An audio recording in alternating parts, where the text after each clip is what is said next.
आज हम परमेश्वर के वचन के द्वारा से मनन करेंगे और सीखेंगे।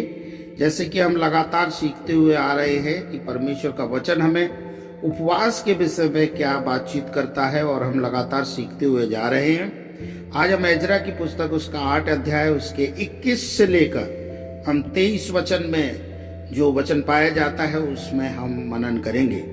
तब मैंने वहां अर्थात अहवा नदी के तट पर उपवास का प्रचार इस आशय से किया कि हम परमेश्वर के सामने दीन हों और उससे अपने और अपने बाल बच्चों और अपनी समस्त संपत्ति के लिए सरल यात्रा मांगें, क्योंकि मैं मार्ग के शत्रुओं से बचने के लिए सिपाहियों का दल और सवार राजा से मांगने से लजाता था, क्योंकि हम राजा से यह कह चुके थे, हमारा परमेश्वर अपने सब खोजियों पर भलाई के लिए कृपा दृष्टि रखता है, और जो उसे त्याग देते हैं उसका बल और कोप उनके विरुद्ध है। इस विषय पर हमने उपवास करके अपने परमेश्वर से प्रार्थना की और उसने हमारी सुनी। ये जो उपवास इन्होंने करा था, एजरा के द्वारा से जो अगुवाई हुई थी, वो कुछ बातों को हमें सीखना है। यहाँ पे सबसे पहली बात जो हम सीखते हैं कि उपवास जो है वो परमेश्वर के सामने दीन होने के लिए रखा गया था।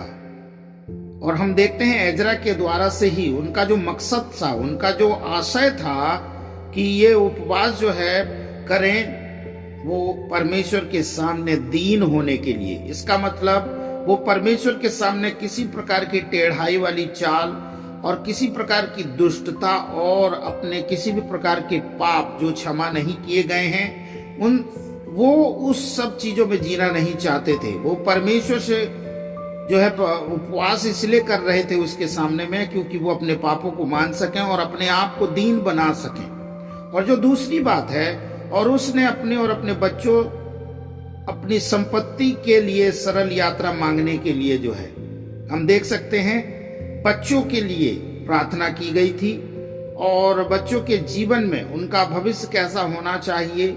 और हम देखते हैं कि समस्त संपत्ति के लिए और यात्रा सरल होने के लिए, जो हमारी जीवन यात्रा है उसमें हमारे जीवन में बहुत सारे ऐसे उतार चढ़ाव आते हैं, हम उन सब चीजों के लिए प्रभु से उपवास कर सकते हैं। हम देख सकते हैं कि उन्होंने अपने बाल बच्चों के लिए और समस्त संपत्ति के लिए और सरल यात्रा को मांगने के लिए जो है परमेश्वर से उसके सामने में उपवास कर रहे थे। उनका जो मोटिव था उपवास करने का हमने देख चुके हैं। और फिर उसके बाद में जो है हम देखते हैं कि क्योंकि हम किसी और से सहायता मांगने से लजाते थे, ये परमेश्वर के ऊपर संपूर्ण भरोसा रखते थे, क्योंकि परमेश्वर अपने लोगों को जो है सुरक्षा देता है, बचाता है, और परमेश्वर जो है उन लोगों की उपवास और प्रार्थना को सुनता है जो लोग उसके सामने में नम्र और दीन होते हैं।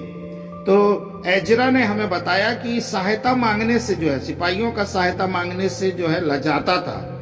इसका मतलब है हमें जो है परमेश्वर को प्रथम स्थान देना है। और वो कहता है कि मैं इसलिए लजा रहा था क्योंकि मैं राजा से कह चुका था कि परमेश्वर अपने सब खोजियों पर भलाई के लिए कृपा दृष्टि रखता है। ये बात जो है एक बहुत ही हियाव और कॉन्फिडेंस जो है लेकर आता है कि हम परमेश्वर के ऊपर कितना भरोसा रखते हैं और हम दूसरों से उस बात को बताते हैं। कई बार जो है दुनिया के लोग हमसे कहते हैं कि ये सहायता हम आपकी कर सकते हैं, और हम उनकी सहायता ले लेते हैं। लेकिन एजरा ने कहा कि परमेश्वर अपने सब खोजियों पर भलाई के लिए कृपा दृष्टि रखता है। परमेश्वर अपने लोगों को बचाना जानता है, परमेश्वर अपने लोगों की हिफाजत करना जानता है।